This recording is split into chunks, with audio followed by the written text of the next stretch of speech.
Hello students, कैसे हैं आप सब। मैं आईसीटी वर्चुअल क्लासेस में आपका स्वागत करती हूं और उम्मीद करती हूं आप सभी अच्छे होंगे और स्वस्थ होंगे। तो आज हम क्लास 10th का previous year question paper solve करेंगे, जो कि हम 2022 का क्वेश्चन पेपर सॉल्व कर रहे थे। उसमें हमने कुछ क्वेश्चन को डिस्कस कर लिया था, तो उसके आगे के क्वेश्चन को आज हम डिस्कस करेंगे। तो आइए चलते हैं स्मार्ट बोर्ड की तरफ। और हमारा लास्ट क्वेश्चन हमारे पास आया था, जिसमें हमसे पूछा गया था what is the role of saliva in the digestion of. तो हमें बताना है कि सलाइवा का क्या फंक्शन है, क्या रोल है डाइजेशन में। सबसे पहले आपको पता होना चाहिए कि सलाइवा क्या है। सलाइवा एक लिक्विड है जो कि हमारे मुंह में स्रावित होता है, सिक्रीट होता है, जिसे हम साधारण भाषा में थूक कह देते हैं। लेकिन बात आपको ये पता होनी चाहिए कि जो सलाइवा होता है वो कहाँ से सिक्रीट होता है। तो आपको बताया गया कि जो सलाइवा है वो सलाइवरी ग्लैंड से स्रावित होता है। तीसरा क्वेश्चन आपके पास आएगा कि यहाँ पे जो सलाइवरी ग्लैंड्स हैं, कितने प्रकार की ग्लैंड्स पाई जाती हैं। तो तीन प्रकार की ग्लैंड्स, तीन ग्लैंड्स होती हैं और तीन सलाइवरी ग्लैंड से यहाँ पे सलाइवा सिक्रीट होता है। अब हमें रोल बताने हैं सलाइवा के। तो वैसे भी सलाइवा के बहुत सारे रोल आपको पता हैं। अगर सलाइवा नहीं होता है तो हम खाने को चू नहीं कर पाएंगे, यानी चबा नहीं पाएंगे, क्योंकि जो सूखा भोजन होता है उसे हमें चबाने में प्रॉब्लम होती है। तो यहाँ पे सलाइवा क्या करता है, भोजन को गीला करता है और चबाने में हमें वहाँ पे मदद मिलती है। अब ये हम ऐसे देख सकते हैं कि जब हम ब्रेड या बंद खाते हैं तो क्या होता है, वो सारा का सारा सलाइवा वहाँ पे एब्जॉर्ब कर लेता है और हम उस ब्रेड या फिर बंद को चबा नहीं पाते हैं। सेकेंड, जो थर्ड जो फंक्शन आता है सलाइवा का, वो क्या है कि सलाइवा भोजन को निगलने में सहायता देता है। अब चूंकि यहाँ पे भोजन गीला ही नहीं होगा तो हम उसे निगल नहीं सकते हैं। सेम वही एग्जाम्पल है कि हमने अगर बंद और ब्रेड हम खाते हैं तो हमें निगलने में प्रॉब्लम होती है। तो यहाँ पे सलाइवा क्या करता है, निगलने में सहायता करता है। अब ये तो कुछ सामान्य से रोल हैं जो कि यहाँ पे हमें बताता है कि सलाइवा के क्या रोल हैं। अब आपको बताना है कि सलाइवा का डाइजेशन में क्या रोल है। ये तो एक सिंपल से रोल है, इसे हम ये नहीं कह सकते कि डाइजेशन में हेल्प कर रहे हैं। ये सिंपली अगर आपके पास आ गया कि सलाइवा के फंक्शन लिखिए या सलाइवा के कार्य लिखिए तो आप इनको ऐड कर सकते हैं। लेकिन अगर आपके पास आ गया कि डाइजेशन में सलाइवा की क्या भूमिका है, तब आप क्या लिखेंगे, आप लिखेंगे कि वहाँ पे सलाइवा के द्वारा किस प्रकार से डाइजेशन हो रहा है। सबसे पहले आपको ध्यान रखना है कि सलाइवा के द्वारा कार्बोहाइड्रेट का डाइजेशन होता है हमारे मुंह में, और यहीं से डाइजेशन की प्रोसेस शुरू हो जाती है। ये बात आपने ध्यान रखनी है। तो हमने क्या पढ़ा, हमने कहा saliva contain a special enzymes that helps digest the starches in your food. यानी कि ये आपको बता रहा है कि जो सलाइवा होता है उसमें एक स्पेशल एंजाइम्स प्रेजेंट होता है, और उस एंजाइम्स की हेल्प से जो स्टार्च होता है या जो कार्बोहाइड्रेट होता है हमारे फूड में, उसका पार्शियल डाइजेशन होता है। ये आपको याद रखना है, पार्शियल का यानी कि ऐसा नहीं होता कि कार्बोहाइड्रेट का पूरा जो डाइजेशन है, पूरा जो पाचन है वो हमारे मुंह में हो गया है। पार्शियल डाइजेशन होता है, आंशिक रूप से होता है।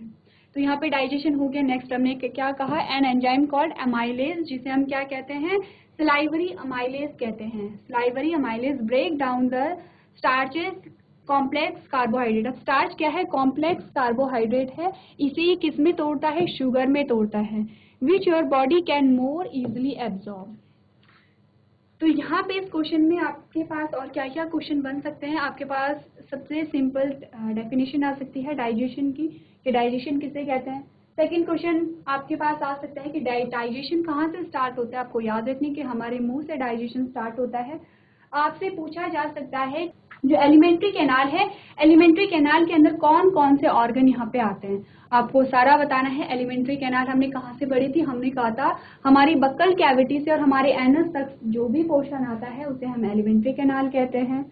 साथ में आपके पास क्या आ सकता है कि जो डाइजेस्टिव सिस्टम है उसका डायग्राम बनाने के लिए आपके पास आ सकता है कि डाइजेस्टिव सिस्टम बनाइए। तो आपको ये पता होना चाहिए कि कौन कौन से वहाँ पे ऑर्गन्स आएंगे, कौन कौन से वहाँ पे अंग आएंगे। हमने कहा बक्कल कैविटी है, बक्कल कैविटी के अंदर दांत भी होंगे तो टंग भी होगी, और सलाइवरी ग्लैंड भी होगा। हमने कहा इसोफिगस है, हमने कहा स्टमक है, लार्ज और स्मॉल इंटेस्टाइन है, और वहाँ पे एनस है। इसके साथ साथ हमारे पास कुछ ग्लैंड्स आती है, जैसे सलाइवरी ग्लैंड की हमने बात कर ली है। और आपको तो सलाइवरी ग्लैंड को जो क्वेश्चन आपके पास आ सकता है उसकी पोजीशन आ सकती है कि जो 3 प्रकार की जो ग्लैंड्स होती हैं उनकी पोजीशन कहाँ कहाँ पे होगी। एक तो ये हो गया। सेकेंड आ गया कि लीवर और पैनक्रियाज। तो इन दोनों ग्लैंड से कौन कौन से रस स्रावित होते हैं, कौन कौन से जूस स्रावित होते हैं, उनका नाम आपको पूछा जा सकता है। और यहाँ पे पैनक्रियाज काफी डाइजेस्टिव जूस को सिक्रीट करता है, तो उसके नाम आपसे पूछे जा सकते हैं।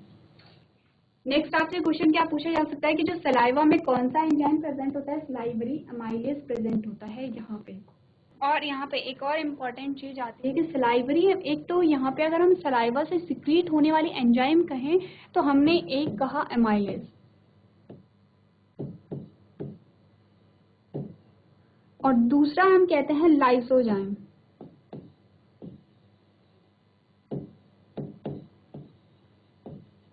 लाइसोजाइम तो अमाइलेज तो क्या करता है, यहाँ पे डाइजेशन में भाग लेता है, यानी कि पाचन में भाग लेता है। अब लाइसोजाइम क्या करता है, यहाँ पे हमारे खाने के साथ अगर कुछ हानिकारक बैक्टीरिया यहाँ पे आ जाते हैं तो ये क्या करता है, उन बैक्टीरिया को किल करता है। यानी कि हमारे भोजन में जब हम भोजन ग्रहण करते हैं तो हमें ये पता है कि हमारे चारों ओर यहाँ पे बहुत सारे माइक्रो यानी कि बहुत सारे सूक्ष्म जीव हैं और वो हमारे भोजन के साथ साथ हमारी बॉडी में एंटर कर सकते हैं। तो लाइसोजाइम क्या करता है, जो हानिकारक बैक्टीरिया होते हैं उन्हें किल करकर हमारे भोजन को शुद्ध करता है, यानी कि प्यूरिफाई करता है। दोनों ही एंजाइम्स कहाँ पे पाए जाते हैं, सलाइवा में पाए जाते हैं, और दोनों के नाम आपको याद रखने हैं। आपसे क्वेश्चन पूछा जा सकता है कि अमाइलेज का क्या, सलाइवरी अमाइलेज का क्या कार्य है, या फिर लाइसोजाइम का क्या कार्य है। ये बहुत अच्छा टॉपिक है, जो डाइजेशन वाला टॉपिक है, आपको अच्छे से ये क्लियर करना है क्योंकि एक न एक क्वेश्चन यहाँ से बनता ही है। नेक्स्ट हमारे पास जो क्वेश्चन आया है उसमें हमसे पूछा गया है, right the name of tissue which transport water and minerals in plants. अब हमसे पूछा गया है प्लांट से रिलेटेड ये क्वेश्चन हमसे पूछा गया और कहा गया है कि उस टिश्यू, उस ऊतक का हमें नाम बताना है जो कि प्लांट में, पौधों में पानी और मिनरल्स यानी कि खनिज लवणों का परिवहन करता है। तो कौन होते हैं हमारे पास, जब हमने प्लांट टिश्यू पढ़े थे तो हमने दो प्रकार के टिश्यू पढ़े थे। 2 प्रकार के टिश्यू में हमने पढ़े थे कि एक तो होते हैं प्राइमरी और एक होते हैं सेकेंडरी। तो जो प्राइमरी टिश्यू होते हैं वो पौधे की संरचना से रिलेटेड होते हैं कि वहाँ पे वो पौधे की संरचना में भाग ले रहे हैं। जो सेकेंडरी टिश्यू होते हैं वो यहाँ पे ट्रांसपोर्ट में भाग लेते हैं। और 2 प्रकार के टिश्यू की हमने बात की थी, जाइलम और फ्लोएम। आंसर हमारा क्या आएगा यहाँ पे, अब मैंने आपको बताया था जाइलम से जल होगा, यानी कि जाइलम और जल दोनों क्या है, सिमिलर वर्ड्स हमें लग रहे हैं। तो क्या होगा, जब भी यहाँ पे वाटर यानी कि जल और मिनरल्स के परिवहन की बात आएगी तो हम किसका नाम यहाँ पे लेंगे, हम यहाँ पे लेंगे जाइलम का नाम। ये हमारे पास आंसर आ गया जाइलम। और अगर हम फ्लोएम की बात करें तो फ्लोएम का क्या कार्य होता है, ये फूड यानी कि भोजन का परिवहन करता है। साथ ही यहाँ पे 2 चीजें होती हैं, जब भी मिनरल्स के अवशोषण की बात आती है तो मिनरल्स का जो अवशोषण होता है वो जड़ों के द्वारा होता है। और किसके द्वारा अवशोषण होगा, ये होगा जाइलम के द्वारा। लेकिन अगर पौधे के एक भाग से दूसरे भाग में ट्रांसपोर्ट हो रहा है, दूसरे भाग में क्या हो रहा है, परिवहन हो रहा है, किसका, मिनरल्स का, यानी कि पौधे के एक भाग से दूसरे भाग में जो मिनरल्स का परिवहन होगा वो होगा फ्लोएम के द्वारा। ये चीज आपको याद रखनी है, ध्यान रखना है, क्योंकि ये आ जाता है।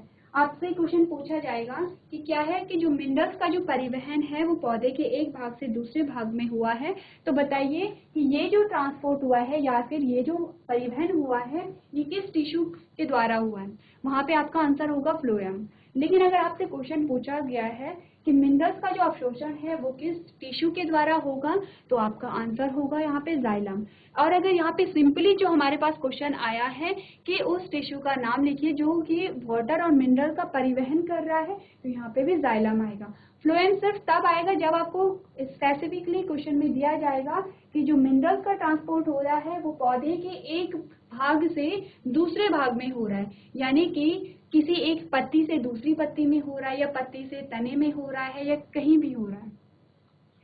तो इस प्रकार से आप इस क्वेश्चन का आंसर लिखेंगे। इसमें जो क्वेश्चन आ सकते हैं वो यही आएगा, टिश्यू से रिलेटेड आएगा, परिवहन किस प्रकार से होता है इससे रिलेटेड आएगा। तो नेक्स्ट जो हमारे पास क्वेश्चन आता है, show binary fission in amoeba only by figure.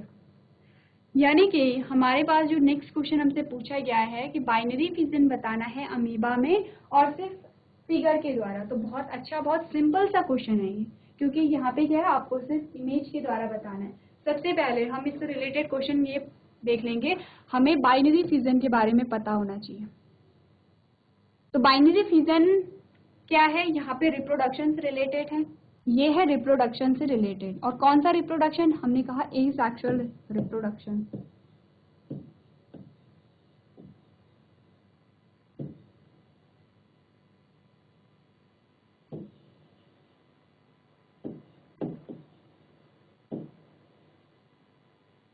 Asexual reproduction का पार्ट है कौन, बाइनरी फिजन। एसेक्सुअल रिप्रोडक्शन की क्या यहाँ पे खासियत होती है कि यहाँ पे सिर्फ एक ही जनक होगा, तो यहाँ पे जो रिप्रोडक्टिव सिस्टम है वो यहाँ उसकी आवश्यकता यहाँ पे नहीं होगी। अब हमें ये बताया गया है कि जो बाइनरी फिजन होता है वो किस में होता है, अमीबा में होता है। बाइनरी फिजन और मल्टीपल फिजन दो नाम हमारे पास आते हैं, एक तो बाइनरी फिजन हो गया और एक हमने कहा मल्टीपल फिजन। मल्टीपल फिजन, तो मल्टीपल फिजन और बाइनरी फिजन में क्या डिफरेंस है। बाइनरी फिजन में जब भी फिजन हो रहा है, यहाँ पे एक सेल से दो सेल बनेगी, यानी एक कोशिका से दो कोशिकाओं का निर्माण हो रहा है। और जब भी हम बात करेंगे मल्टीपल फिजन की, तो मल्टी यानी कि बहुत सारे, यहाँ पे जब भी फिजन होगा तो एक कोशिका से बहुत सारी कोशिकाएं बनेंगी। तो अगर आ गया कि अमीबा में किस प्रकार का फिजन पाया जाता है, तो आपका आंसर होगा बाइनरी फिजन, क्योंकि यहाँ पे एक सेल से दो सेल का यहाँ पे निर्माण हो रहा है। अब आपको सिंपली बताना है कि एक सेल से दो सेल यानी एक अमीबा से दो अमीबा किस प्रकार से बन रहे हैं। उसके लिए आपको अमीबा का डायग्राम याद होना चाहिए, और अमीबा का डायग्राम कुछ डिफिकल्ट है नहीं, क्योंकि हमने क्या कहा था, अमीबा की कोई निश्चित शेप या निश्चित आकार नहीं होता है। तो कैसे भी आप बना लेते हो अमीबा को, कुछ इसी प्रकार से बना लेते हो।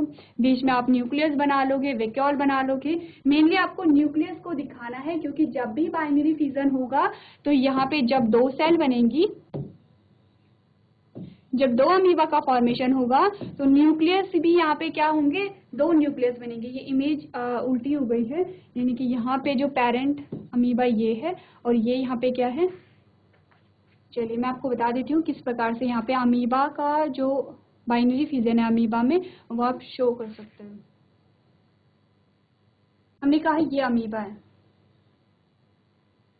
और अमीबा की कोई निश्चित शेप और आकार नहीं होता है। अब इसमें क्या है, इसमें इलोंगेशन शुरू हो गया, यानी कि खिंचाव सा कुछ शुरू हो गया है, और इस प्रकार का डायग्राम अब हमें देखने को मिलेगा। ये न्यूक्लियस क्या है, इस खींचने लगा है, ये और ज्यादा खींचने लगा है, और अब क्या हो गया है, ये यहाँ से दो सेल में क्या हो गया है, कन्वर्ट हो गया है।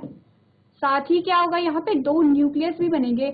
न्यूक्लियस यहाँ पे डिवाइड होगा, यहाँ से न्यूक्लियस यहाँ पे डिवाइड होगा, और साथ ही साइटोप्लाज्म भी डिवाइड हो रहा है, और एक अमीबा से दो अमीबा बन रहे हैं। बहुत इजी और बहुत सिंपल क्वेश्चन है। आपको कुछ याद नहीं करना है, आपको ये पता होना चाहिए कि अमीबा की कोई निश्चित आकार शेप नहीं होता है, और आपको सिंपली उसमें बताना है कि एक न्यूक्लियस किस प्रकार से दो न्यूक्लियस में डिवाइड यहाँ पे हो रहा है। यहाँ तक की बात हो गई है। अब हमारे पास जो नेक्स्ट क्वेश्चन आता है उसमें हमसे पूछा गया है, why should we conserve forest and wild life, right any two reasons. अब हमें बताया गया कि हमें फॉरेस्ट को या वाइल्ड लाइफ को क्यों हमें कंजर्व, क्यों हमें संरक्षित करना चाहिए जंगलों को। तो ये भी बहुत इजी क्वेश्चन है, हमें जंगलों को क्यों सुरक्षित रखना चाहिए, क्योंकि जंगल में क्या होते हैं, अलग अलग प्रकार के पेड़ होते हैं, अलग अलग प्रकार की वनस्पतियां पाई जाती हैं। अब हम जंगलों को सुरक्षित क्यों रख रहे हैं, ताकि वो वनस्पतियां, वो पेड़ सुरक्षित रहें, उनमें जो अलग अलग प्रकार के जो जीव जंतु हैं वो सुरक्षित रह सकें। तो हमें पेड़ पौधों की क्या जो इम्पोर्टेंस है वो पता होनी चाहिए। जो हमारे पास अलग अलग वैरायटी के जो जीव आते हैं उनकी इम्पोर्टेंस हमें पता होनी चाहिए, और आप इस क्वेश्चन का आंसर यहाँ पे लिख सकते हैं। तो क्या होता है हमारे पास सॉल्यूशन में, हमने कहा we should conserve forest and wild life because they are essential for us in the following reason.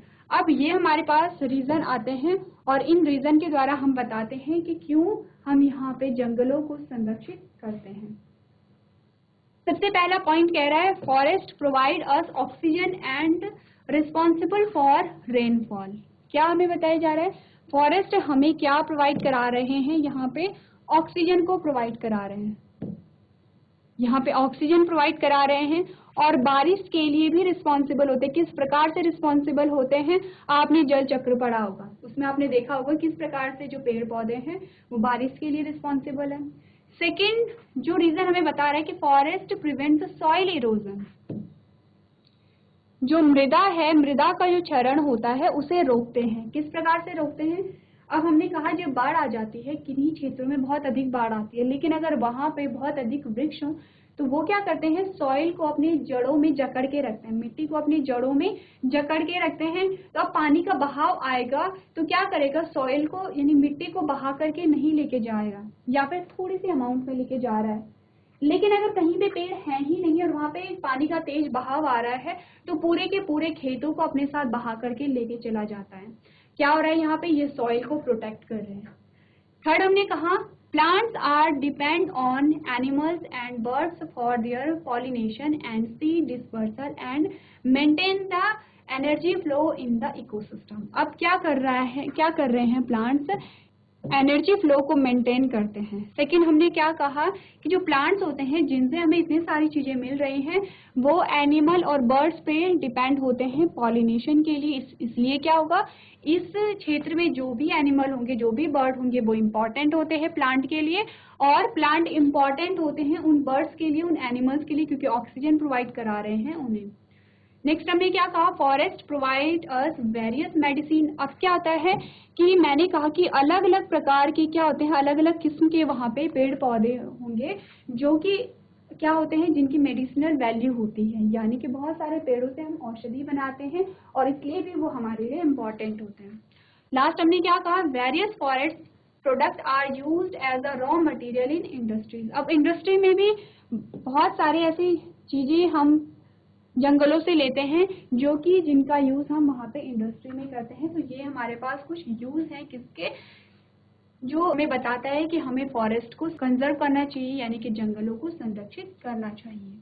चलिए इसके बाद जो नेक्स्ट हमारे पास क्वेश्चन आता है उसमें हमसे कहा गया है अलैंगिक जनन की अपेक्षा लैंगिक जनन के क्या लाभ हैं समझाइए, यानी कि what are the advantages of a sexual reproduction over asexual reproduction explain.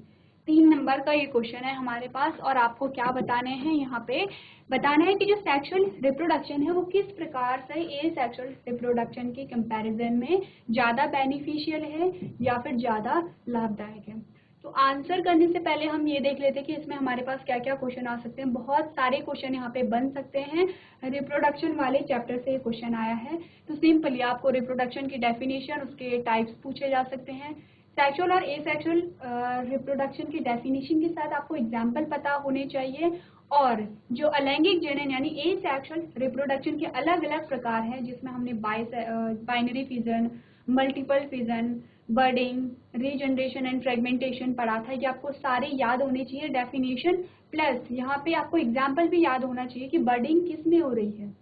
आपने डेफिनेशन याद की लेकिन आपको वहाँ पे एग्जाम्पल अगर याद नहीं है तो आपके वहाँ पे मार्क्स कट सकते हैं, क्योंकि आपको बुक में दिया गया है, आपको विद डायग्राम समझाया गया है, डायग्राम भी दिखाया गया था कि बर्डिंग किस में हो रही है, हाइड्रा में हो रही है, किस प्रकार से हो रही है। तो आपको याद रखने की एग्जाम्पल आप याद रखेंगे। और अगर ज़्यादा मार्क्स का क्वेश्चन, अगर 3 मार्क्स के क्वेश्चन में आपसे पूछा जाए कि एसेक्सुअल रिप्रोडक्शन को एक्सप्लेन कीजिए, उसके प्रकार बताइए, आप एसेक्सुअल रिप्रोडक्शन की वहाँ पे डेफिनेशन लिखेंगे, अलग अलग प्रकार को वहाँ पे समझाएंगे, और जब आप बाइनरी फिजन को समझा रहे हैं तो वहाँ पे आप डायग्राम बनाएंगे, जब आप फ्रेगमेंटेशन और रीजनरेशन को समझा रहे हैं तब भी वहाँ पे आप डायग्राम, आप किसी भी प्रकार को समझाएंगे तो आप वहाँ पे डायग्रामेटिक वे में जरूर वहाँ पे समझाएंगे।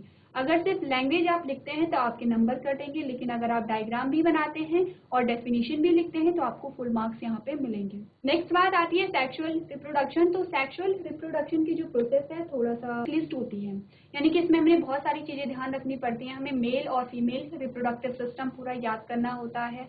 उसके बाद हम प्रोसेस देखते हैं कि किस प्रकार से क्या रहा है, जाइगोट का फॉर्मेशन होगा, जाइगोट से फिर क्या बनेगा, एम्ब्रियो, फीटस किस प्रकार से बनता है, और फिर सेक्स डिटर्मिनेशन किस प्रकार से होता है, ये सारी चीज़ें आपको यहाँ पे याद रखनी है। ये इम्पॉर्टेंट चैप्टर है और एक न एक क्वेश्चन यहाँ से आता ही है। पहले तो एक से ज़्यादा क्वेश्चन आते हैं, वरना कम से कम एक क्वेश्चन यहाँ पे आता है। तो अगर हम आंसर की बात करें तो क्या आंसर होगा यहाँ पे? हमने कहा कि सबसे पहला जो हमारे पास आता है, sexual reproduction creates the diversity in genetic makeup. सबसे बड़ा जो हमारे पास सबसे बड़ा लाभ हमारे पास आता है कि जो सेक्सुअल रिप्रोडक्शन है यानी कि लैंगिक जनन है, वो डाइवर्सिटी को क्रिएट करता है, यानी विविधता को जन्म देता है। हमने कहा कि यहाँ पे इतने प्रकार के हम जीव जंतु देखते हैं, अलग अलग प्रकार के होते हैं, और तो ये सारी विविधता किस प्रकार से आती है? जब वहाँ पे सेक्सुअल रिप्रोडक्शन होगा। अगर हम बात करें एसेक्सुअल रिप्रोडक्शन की, तो हमने वहाँ पे क्या देखा? अमीबा की एक सेल से दो सेल बन रही हैं, लेकिन वो सेम कैसे हैं? अपने पेरेंट जैसे हैं। वहीं अगर हम बात करें एसेक्सुअल रिप्रोडक्शन की, तो वहाँ पे हमने क्या बात की थी? हमने कहा था यहाँ पे दो जनकों की आवश्यकता है, दो जनक यहाँ पे होंगे। तो इसका मतलब है कि जो संतति होगी उसमें दोनों जनकों का जो जेनेटिक मटीरियल होगा, जेनेटिक मेकअप होगा। अब जब दो चीजें मिक्स होंगी तो वहाँ पे तीसरी एक नई चीज हमें मिल जाती है। मैंने आपको बार बार एग्जाम्पल दिया है कलर्स का। हमने कहा दो अलग अलग कलर्स को हमने मिक्स किया और फिर हमने वहाँ पे क्या किया? तीसरा हमें कलर मिल गया। एग्जाम्पल के तौर पे हम ले लेते हैं, हमने एक व्हाइट कलर लिया और एक रेड कलर लिया, डार्क रेड कलर।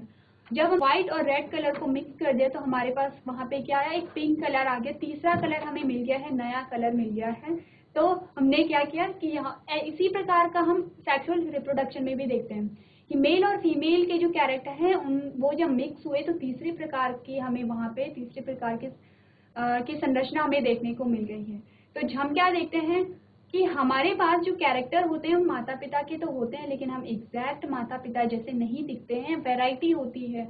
आप देखते हो आपके जो भाई बहन होते हैं, तो चाहे 4-5 जितने भी भाई बहन हों, उनके माता पिता एक होते हैं, उनका जेनेटिक मटेरियल भी सेम ही है, क्योंकि माता पिता जब सेम है तो जेनेटिक मटेरियल भी सेम होगा, लेकिन फिर भी यहाँ पे वैरायटी आती है। तो ये कहाँ से संभव है? सेक्सुअल रिप्रोडक्शन से संभव है। अब डाइवर्सिटी से क्या होगा? विविधता से क्या होगा? कंपटीशन इतना ज़्यादा नहीं रहेगा। तो और यहाँ पे जो सुटेबल कंडीशन होंगी वो ज़्यादा प्रोवाइड होंगी। नेक्स्ट हमने क्या देखा? नेक्स्ट हमने देखा in sexual reproduction both parents are involve, hence offspring get attributed of both parents. ये बात हमने कर ली है, दो पेरेंट्स इन्वॉल्व होंगे और दोनों के कैरेक्टर की यहाँ पे मिक्सिंग होगी। तीसरा हमने क्या कहा? Organism produced by sexual reproduction have a greater survival rate as compared to asexual reproduction, as organism have a variation which is adapted to various environment। अब क्या होता है कि asexual reproduction के द्वारा जो संतति यहाँ पे आ रही है वो ज़्यादा अच्छे से सर्वाइव कर सकती है। कैसे सर्वाइव कर रही है? हमने कहा यहाँ पे मेल और फीमेल है,